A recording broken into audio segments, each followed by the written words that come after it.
Welcome to our deep dive today. We're going to be unpacking this speech. Okay. It's called Shall We Not Go On in So Great a Cause? Oh. And it was given by M. Russell Ballard Okay. for the 200th anniversary of the first vision. Right. But it's not just like a history lesson or anything. Yeah. It's yeah. really more about the story of these two brothers, Oh, interesting. Joseph and Hyrum Smith, Okay. and the sacrifices they made for their faith. And how that played out Yeah. against the backdrop of early America. Exactly. It's fascinating how sometimes, like those historical details Yeah. can feel a little distant, Mm-hmm. but this speech really brings out like the human element. Yeah, it really makes it personal. Yeah. So, okay, Okay. let's start with their family. Okay. It was the early 1800s, during this period that historians call the Second Great Awakening. Right. Like, all this religious fervor was sweeping across America. Yeah. And Joseph and Lucy Mack Smith, they were devout Christians raising a family right in the middle of all that. Wow. And they faced a lot of challenges. I bet. Financial setbacks. They had to move multiple times. Oh, wow. Eventually, they settled in New York State. Okay. And so this is where their story really starts to get interesting. Okay. Even Brigham Young, Oh, wow. Okay. who would later become a really prominent leader in the church, Right. he believed that there was something special about this family. Interesting. Almost like they were being prepared for something extraordinary. Wow. So imagine Yeah. you're young Joseph, Yeah. surrounded by all these different religious groups, Yeah. each one claiming to have the truth. Yeah. Right. He later described it as a time of great uneasiness. Oh, I bet. Like feeling lost in a sea of all these different ideas. Yeah. And that's something that still resonates with a lot of people today. Totally. Just trying to find your own truth Yeah. amidst so many different voices and opinions. Absolutely. It could be really tough. So he turned to the Bible for guidance. It's okay. And he found this verse in James Mhm. that says, if any of you lack wisdom, Yeah. let him ask of God. Powerful. So that's exactly what he did. And Yeah. that simple act of faith led to what Latter-day Saints consider to be like a pivotal event, the first vision. Okay. It's this moment where Joseph claimed to have seen God the Father and Jesus Christ. And that happened when? It happened on a beautiful spring morning in 1820. Okay. Joseph went into the woods to pray, and he described this pillar of light descending upon him. Wow. And he saw these two glorious beings. Mm. And he said that their brightness and glory defy all description. It's interesting, though, how Yeah, the vision wasn't just about this display of light. right. There was a really specific message Yeah. given to Joseph that day. Yeah. A message of forgiveness, Mhm. a call to follow God's commandments, and a Mhm. promise that the fullness of the gospel would be revealed to him in the future. And here's something that really stood out to me. Okay. He also saw many angels during this vision. Oh, wow. Yeah. That detail Yeah. might seem small, but it was actually really significant. In the early 1800s. Mm-hmm. Angelic visitations were seen as like a powerful testament Oh, to divine authority. interesting. So it really added weight Yeah. to Joseph's claims. Okay. And it helps us understand why this event became such a cornerstone Right. of Latter-day Saint belief. So you have this incredible experience, something that changes his life forever, and naturally he wants to share it. Of course. But imagine his surprise when he's met with skepticism, Oh, yeah. even ridicule. Wow. One minister even dismissed it as being of the devil. That's tough. It is. And it really highlights this Yeah. theme of faith and doubt Yeah, that comes into play here. for sure. It's almost a natural human reaction. When you're confronted with something so radically different from your understanding, Yeah. the first instinct is often skepticism. It's a reminder that having faith often means facing opposition Yeah. and standing firm in your beliefs, even when it's difficult. Absolutely. And that's a theme that we see throughout Joseph's story and his brother Hyram's as well. Absolutely. So Okay. despite that initial rejection, Yeah. Joseph's story doesn't end there. Okay. 3 years later, in 1823, Mm-hmm. there's another major turning point, Okay. the angel Moroni. Right. This angelic messenger revealed the existence of golden plates Wow. that were buried nearby. Interesting. And these plates, according to Moroni, contain the fullness of the everlasting gospel. And these plates would later become the foundation Okay. for the Book of Mormon. Wow. And we can't forget Hyrum here. Right. He was a constant source of support for his brother Yeah. during this really tumultuous time. I bet. He even became one of the witnesses Oh, wow. of the gold plates, Oh, no. affirming their existence. Their bond was incredibly strong.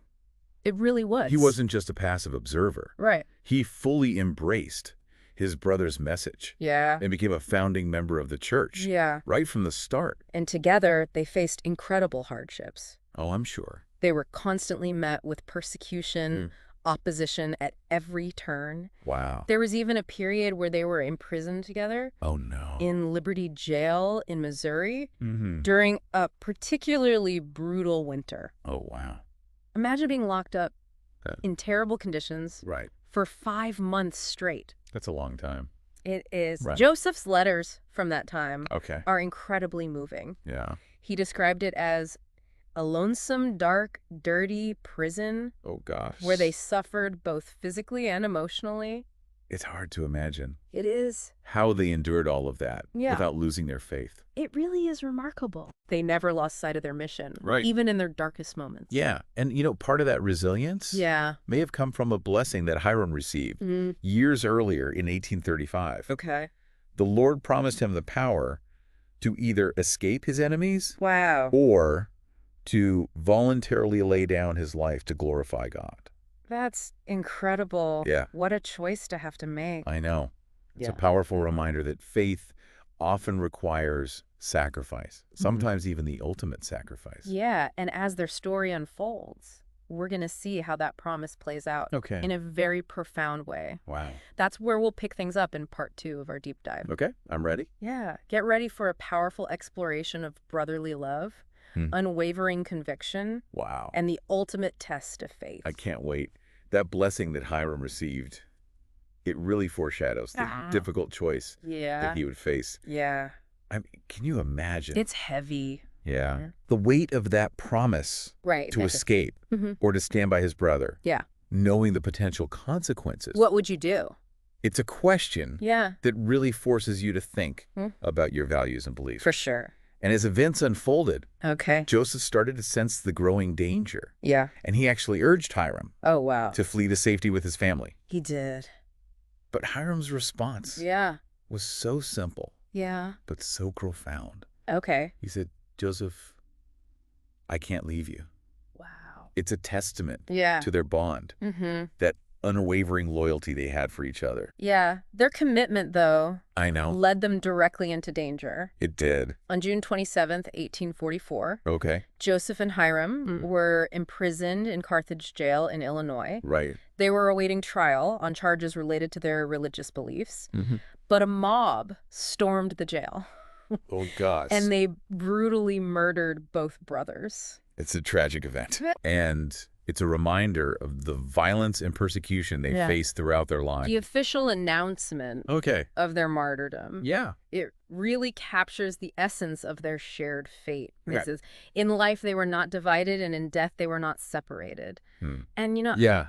I can't even imagine Yeah. their mother, Lucy Mack Smith, receiving the news and seeing their bodies. Yeah. The grief Wow. she must have felt.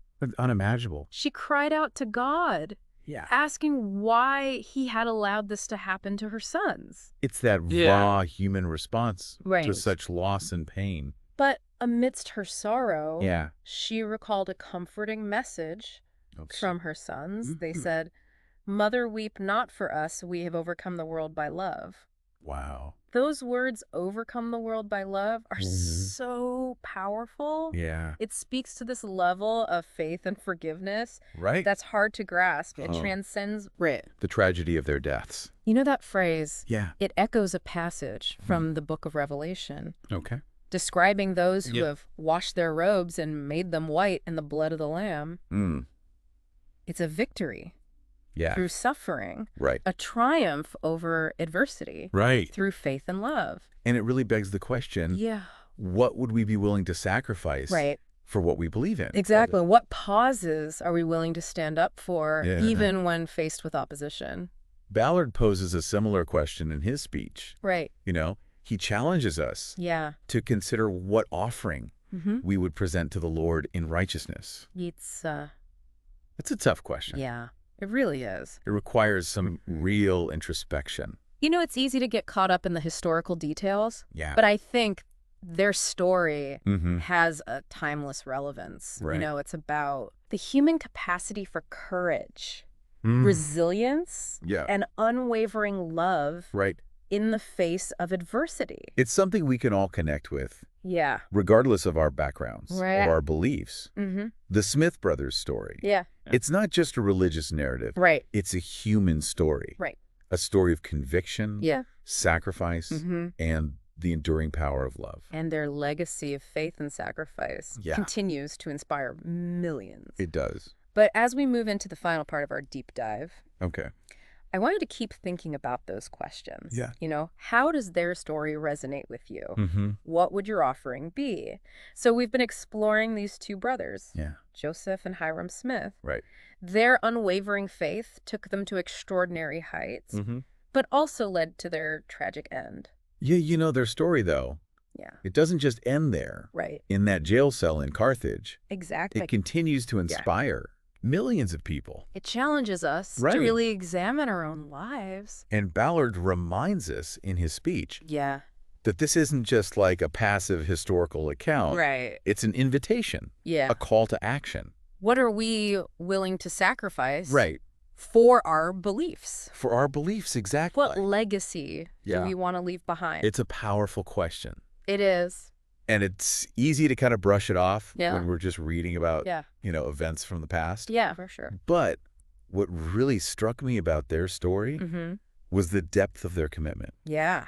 I mean, they were willing to face persecution, Yeah. even death, I know. for what they believed in. It makes you think about what you would do. Right. You know? What would you stand up for? Exactly. What principles are that important to you? It's easy to admire their courage from afar, Yeah, but it also makes you think it does. about your own life. Yeah. Am I living up to that? Am I making those sacrifices? Yeah. Are you living your values Yeah. authentically? Their story also highlights What's that? the importance of connection, Oh, yeah. of community. Right. Think about Hyrum, Okay. that unwavering support he gave to Joseph. He was always there. He was his Yeah. confidant, Right. his protector. His brother. Yeah. His fellow traveler Yeah, exactly. through this incredible journey. It really shows the power of Yeah. shared belief. Absolutely. The strength we can draw from each other, Mm-hmm. Especially during tough times. especially during tough times. Exactly. Yeah. So as we wrap up our deep dive Okay. into the lives of Joseph and Hyrum Smith, Mm-hmm. I hope you walk away Yeah. not just with a better understanding of their story, Right. but with a renewed sense of purpose. I hope so too. Think about what you would offer. Yeah. What sacrifices are you willing to make? Right. What do you believe in? Yeah, what do you believe in? That's the question. Let their story be your guide Yeah, as you forge your own path Yeah. and create your own legacy. that's beautiful. Thanks for joining us Yeah, thanks for having me. on this deep dive